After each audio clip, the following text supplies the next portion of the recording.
One of the things that I have to remind my clients about pretty frequently is to let go of the fantasy. Hi, everybody. I'm Louie B., the founder of Sober Relationship Blueprint.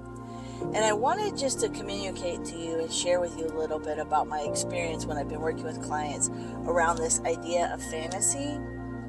So the most important thing is to stay just where you are. Stay where your feet are. Stay in the present. When you get wrapped into your thoughts all around fantasy, two things happen. Number one, it takes you out of the present. Whatever you're doing, whether you're at work, you're at home, you're with your kids, you're with your family, it takes you out of the present. So being able to recognize for that for yourself and kind of reeling yourself back in helps you stay in the present. And then number two, the other thing that happens is that the neurons and the neurological aspects and energy are all firing in your head, and that keeps that dopamine or that aspect or feeling of getting high continuing.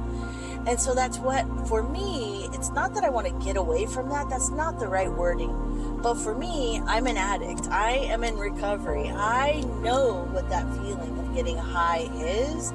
And staying in fantasy and watching myself stay in fantasy keeps me in that feeling of being high and not being, as I said, being present. So being able to recognize or being able to see yourself and be aware of when you kick into fantasy around things.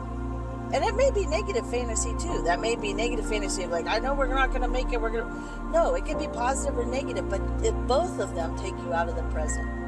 So being able to stay present, recognize when fantasy comes into your thoughts, let it go, and embrace the reality and stay in your sober relationship and your sober romance. I'm Louie B. Follow me for more tips on how to have healthy, sober dating relationships. Bye.